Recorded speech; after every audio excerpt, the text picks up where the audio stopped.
মাছের পেটে হজরত ইউনুস আলাইহিসসালাম একটি চমকপ্রদ কাহিনী। অনেক অনেক বছর আগের কথা। তখনকার সময় নাইনাওয়া, বর্তমান ইরাক অঞ্চলের একটি শহর, ছিল এক সমৃদ্ধ শহর। কিন্তু সেই শহরের মানুষ ছিল ভয়ানক গোমরাহ ও পাপাচারী। তারা এক আল্লাহর উপাসনা ছেড়ে দিয়ে মূর্তি পূজায় লিপ্ত ছিল। আল্লাহ তাআলা সেই জাতিকে সঠিক পথ দেখানোর জন্য পাঠালেন একজন মহান নবী, হজরত ইউনুস আলাইহিসসালামকে। তিনি তাদের সতর্ক করলেন, বললেন, তোমরা আল্লাহর দিকে ফিরে এসো, অন্যথায় তোমাদের ওপর ভয়াবহ আযাব নেমে আসবে। এখনও যারা আমাদের চ্যানেলটি সাবস্ক্রাইব করেননি, দ্রুত সাবস্ক্রাইব করুন এবং পাশে থাকা বেল আইকনটি অন করে দেন।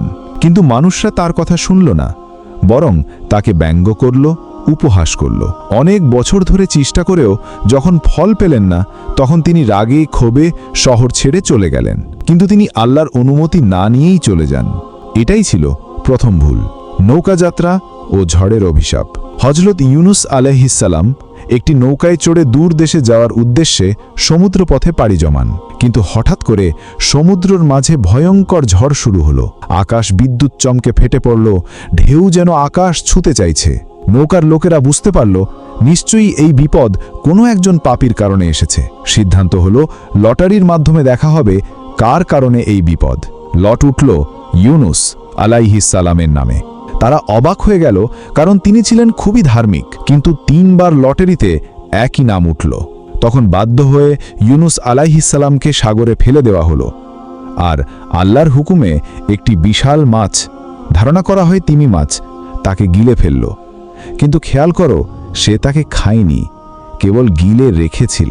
এখন কল্পনা করো, গভীর সাগরের নিচে বিশাল অন্ধকার মাছের পেটের ভিতর, চতুর্দিকে শুধু অন্ধকার আর নিস্তব্ধতা। কোনো আলো নেই, কোনো শব্দ নেই, যেন সময় থমকে গেছে।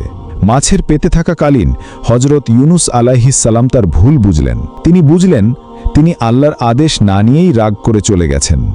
এটা তার উচিত হয়নি। সেই অন্ধকারে বসেই তিনি বারবার বললেন, লা ইলাহা ইল্লা আনতা সুবহানাকা ইন্নী কুনতু মিনাজ জালিমিন। অর্থ, তুমি ব্যতীত কোনো উপাস্য নেই, তুমি পবিত্র, আমি অবশ্যই জুলুমকারীদের অন্তর্ভুক্ত। এই দোয়া আজও অনেক মুসলমান দুঃসময় ও বিপদের সময় পাঠ করে থাকেন। আল্লাহ তার দোয়া কবুল করলেন। মাছকে আদেশ দিলেন, তুমি ইউনুসকে এমন জায়গায় ফেলো যেখানে সে নিরাপদে থাকতে পারে। মাছ ইউনুসকে উপকূলে এনে থুতু করে দিল।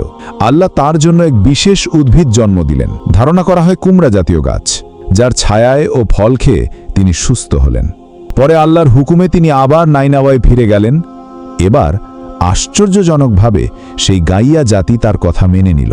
তারা তওবা করল এবং সঠিক পথে ফিরে এলো। এই গল্পের শিক্ষা কি? কখনো হতাশ হওয়া উচিত নয়, রাগ করে কাজ করা উচিত নয়, বিশেষ করে আল্লাহর আদেশ ছাড়িয়ে। বিপদে পড়লে আল্লাহর কাছে দোয়া করাই একমাত্র পথ। আল্লাহ সবসময় আমাদের ক্ষমা করতে প্রস্তুত, যদি আমরা সত্যিকারেই তওবা করি।